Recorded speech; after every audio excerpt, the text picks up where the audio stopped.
باشند. من یک سوال دارم. عائله من نمازخوان است و در بازار سوداگر است و خود نیز در اداره دولتی کار میکنم و یک خواهرم نیز کارگر است. داملا اسلام برای کار کردن زن چی میفرماید؟ خواهش میکنم. این اسلام مقابل نیست که خواهر و زنهای ما و شما کار نکنند، بلکه اولا چیزی که من برای شما خبر میدهم، خواهر ما و شما نفقه او در گردن پدر و مادر است، در گردن پدر است تا وقتی که به شوهر میبراید، و زنهای ما و شما را نفقهش در گردن ما و شماست تا وقتی که اگر طلاق میخورن تا حتی در عیده هم باشن اگر نفقهشان در گردن ما و شماست. از این خاطر اگر احتیاج به سوی مثال کار کردن نداشته باشند حاجت نیست. اگر دست رسا باشد، شرایطا باشد، میلش با که ندارد. لیکن اگر علاج نباشد، مثل که امروز بیمارخانه ها احتیاج به سوی زنها دارد که ما و شما زنها را میبریم، نمیابیم یک مثال زنی را که همون زن ما و شما را تبابت کنه. دل ما و شما به سوی مردها دور می رود.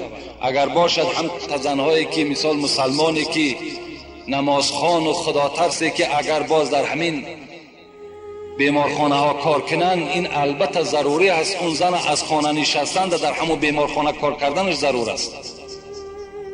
لیکن اسلام ما و شما طلب میکند که همان زنهایی که به سوی بازار می روند یا به سوی کار می روند سطر اسلامی را باید که رعایت کنند. باید در کوچه با گپ‌های با مردهای بیگانه و نظر کردن به سوی مردهای بیگانه ده اسلام اونها را منع میکند. اگر این شرطها را زنها به جا بیارند، هر آینه برای اونها چی در بازار نشستن چی در کارخانه کار کردن این باکی ندارد، با شرطی که همون زنها خالی از همین گپ‌های با نامحرم‌ها و بی سطر و دیگر حالت‌ها قطعی اگر از خانه بیرون نشود. یک حدیث من نویساندم، میخواهم همین به سمع شما برسانم. پیغمبر خدا گفتند: ایاک بالخلوة بالنساء والذی نفسی بیدی ما خلا رجل بامرأة الا ودخل الشیطان بینهما ولأن یضحم الرجل خنزیرا متلطفا بطین او حماءة خیر له. پیغمبر گفتند از خلوت با زن بپرهیزید.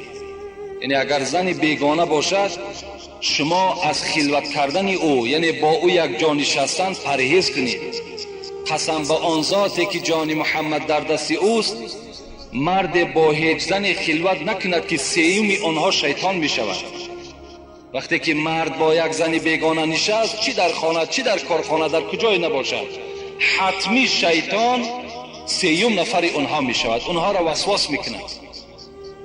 اینا از تجربه حیاتان خودتان یک تفکر کنید.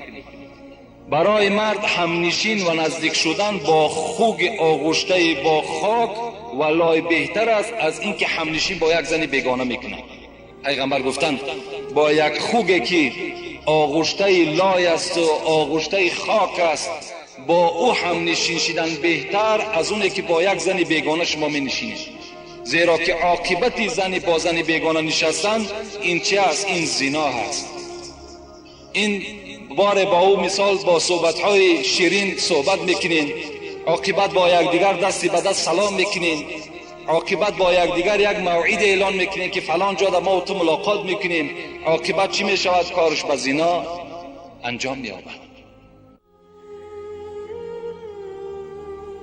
السلام علیکم داملای شیرین سخن. از شما خواهش دارم به سوال من جواب گردانید. من هر روز جمعه روزه میگیرم. روزه من در نزد خدا قبول است یا نه؟ قال رسول الله صلی الله علیه و سلم: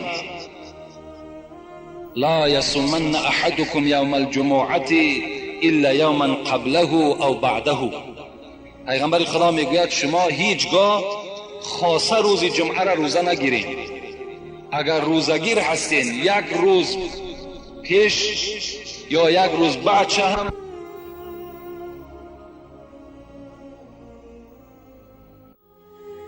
در نماز با هر طرف نگاه میکنن، این چی میشود؟ آیا نمازشان ثواب دارد یا نه؟ در مسئله نماز ما که چند بیگاه شد بین قوم خود صحبت ها داریم، مسئله های نماز دائم بیان میکنیم. در نماز وقتی شما بی پروا باشین، به نماز وقتی اهمیت ندهین، یعنی وقتی نماز خواندن سجدگاه را نگاه نکنین، بلکه به هر طرف شما توجه کنین و خاطر شما پریشان باشد، این صورت در نماز شما هیچ ثواب باقی نمیماند، هیچ ثواب. زیرا یگانه عبادتی هست که گناههای شما را خداوند به سبب این نماز مغفرت میکند. یگانه عبادتی هست که شما با این نماز با خدای خود پیوست میشین و راست میگویید. حاتم اصم خدا رحمت کند در کتاب میگوید که وقتی که در بالای جای نماز می ایستاد، از او پرسان میکردند چگونه نماز ادا کردی؟ میگفت وقتی من بالای جای نماز می ایستم فکر میکنم که خانه کعبه در پیش من ایستادگی است. وقتی که من در عبادت می ایستم همچنان تصور میکنم که در پس پشت من عزرائیل ایستادگی است. این زمان یا زمان دیگر جان من را قبض میکند. وقتی من بالای جای نماز می ایستم فکر میکنم که بالای پول صراط ایستادگی هستم. این حاتم اصم میگفتند. یا امام بخاری از ما و شما در ترجمه حالش چی میگوید؟ میگوید وقتی نماز میخوان، در یک حکایش میارد که وقتی نماز بود کرد، حضرت میگوید بدن خود چه خبر گرفت، گفت بدن من بسیار سوخته کرد. وقتی نگاه میکند 17 زنبور 17 نیش زده است.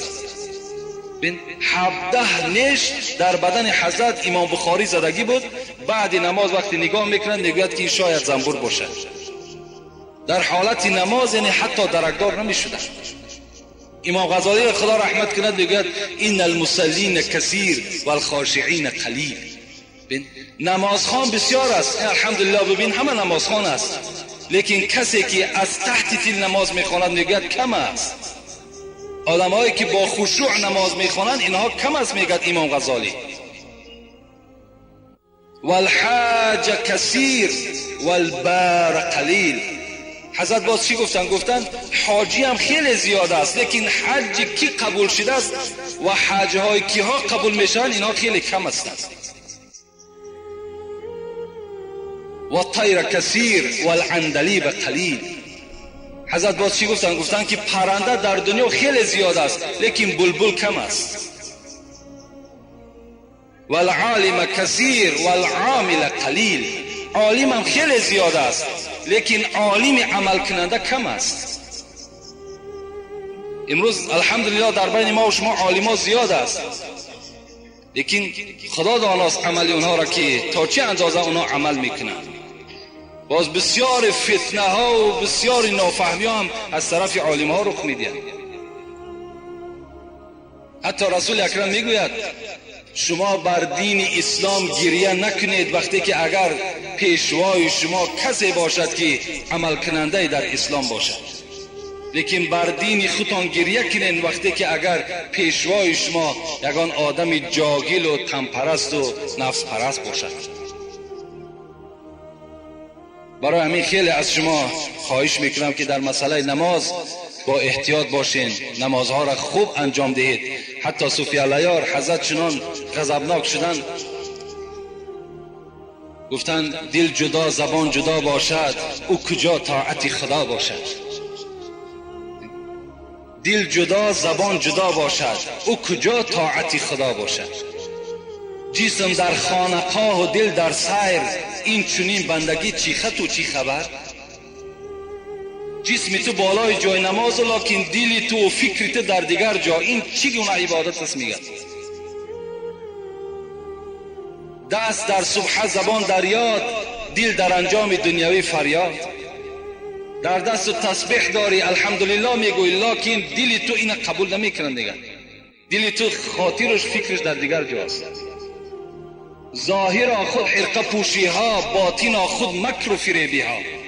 حضرت میگوید بیرون شما را تماشا کنن، یک عجیب یک منظره خوبه در بیرون شما دیده می شود، لیکن باطن شما همه مکر و حیله و فریب است.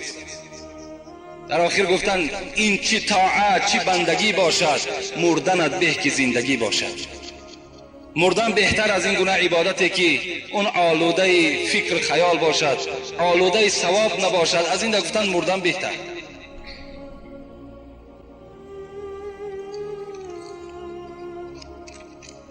السلام علیکم داملای محترم. ما یک گروه قوم مسجد از قفای ملای خود نماز میخوانیم، لکن داملای ما نماز شام را میخواند و سله‌اش را مانده از مسجد برآمده میرود. این کار قریب هر بیگاه تکرار میشود.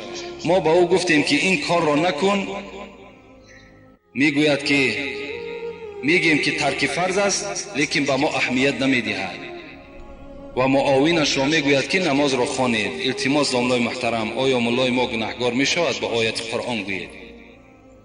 اگر دیده و دانسته نماز جماعت ترک کند، البته به البته گناهگار بشود. چی ملا امام باشد، چی آدم عادی باشد، اگر در نزد او مسجد باشد و بازم این صدای حی علی الصلاة حی علی الفلاح با اون محله میرسیدگی باشد، یعنی در همون محله مسجد باشد و بازم این که به مسجد نهایت، البته گناهگار در نزد خدا.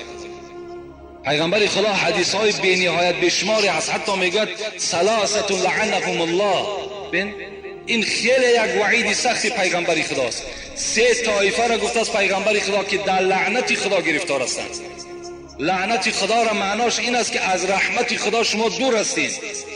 کی از این طایفه ها؟ من اما قوم وهم له کارهون. یکم همان ملایی که مردم نمیخواهد ملاگی او را و وای بزوری ملا شده است. بزوری همون منبر از خود کرده است، چی به ضرب پول باشد، چی به ضرب آدمایی که مثال در دیگر اداره ها دارد، چی مثال پشت و قناتی به قوت دارد، همون محراب از خود کرده است. لیکن مردم آیا دوست نمی‌دارد؟ به سبب چی دوست نمی‌دارد مردم؟ به سبب آنه که این ملا ارزنده محراب نیست، این علم ندارد، این تقوا ندارد، این خدا ترسی ندارد. از این خاطر مردم وای بد میبینند. پیغمبر خدا گفتن لعنت خدا بر این امام باد. دوم، و امرأة باتت و زوجها علیها ساخط. دوم زنی که شوهر از وی ناراضی است، زنی که با همراهی شوهر یکدیگر قطع قهری هستند. اینا را پیغمبر خدا گفت لعنت خدا بر همین زنی که با همراهی شوهر خود ناساز هستند، یعنی گفتاری خوب ندارند، با یکدیگر ملال هستند، قهری هستند. خداوند این زن چیکار میکند؟ در غضب خودش گرفتار میکند. ایما امرأة ماتت و زوجها عنها راض دخلت الجنه. پیغمبر خدا گفتند کدام زنی که میخواهد به حساب و به حسد اگر وارد جنت شود، شوهرش در دنیا راضی بگرداند. شوهر اگر از او راضی شد، شوهر در حق او دعای خیر کرد و البته وارد جنت میگردد. و سیمش که است رجل سمع حی علی الصلاة حی علی الفلاح ثم لا یجیب. پیغمبر خدا گفت سیمش نفری که در همون محله شان یا ملایی که در همون محله ملا امام است لیکن در نماز جماعت اشتراک نمی کند، حی علی الصلاة حی علی الفلاح را میشنود، بازم این قبول نمی کند و در لعنت خدا گرفتار است. حضرت ابو هریره میگوید که لئن تملأ اذن ابن آدم رصاصا مصاب، اگر در گوش فرزند آدم سرب آب کرده بریزند، خیر له من ان یسمع النداء ثم لم یجیب. این برای او بهتر است از اونه که در محله مسجد هست در نماز جماعت اشتراک نمیکند. اینا خیلی یک وعیدهای سختی است از جانب پیغمبر ما و شما در حق کسانی که نماز جماعت ترک میکنند. امروزا اکثر جوانها نمازهای جماعت ترک میکنند. در بسیاری از مسجدها شاید سببش همان پیشواشون باشد که در مسجدها، در بعضی از مسجدها جوانها کم دیده می شود. حالا که خدا را شکر اون قدرت و توانایی و سلامتی که در جوانهاست در پیرانسالها نیست. برای همین البته از همه شما خواهش دارم که در نمازهای با جماعت اشتراک کنید. انشاءالله ثواب خیلی زیاد میگیرید. اگر شما دیده و دانسته نماز جماعت ترک کنین در نزد خدا مسئول هستین، گناهگار میشوین. حتی خدا رحمت کند همین صاحب مسلک میگوید به خصوص آن گزیده دو صحرا خاتم انبیا حبیب خدا، وقتی آخر که ماند از پا باز گوش او را رسید بانگ نماز. گفت بر مرتضی مرا بردار جانب مسجد جماعت آ. از حیات آخر پیغمبر حکایت میکنه، زمانی که پایه های حضرت دیگر کار نمیکرد. حضرت علی در خدمت پیغمبر خدا بودند. گفت بر مرتضی مرا بردار جانب مسجد جماعت آ. مصطفی که به خادمی سر داشت، مصطفی را به پشت خود برداشت. پشت پای رسول معبودی از ضعیفی به عرض می سودی. با چنین مهنت و مشقت و درد به جماعت ادای طاعت کرد.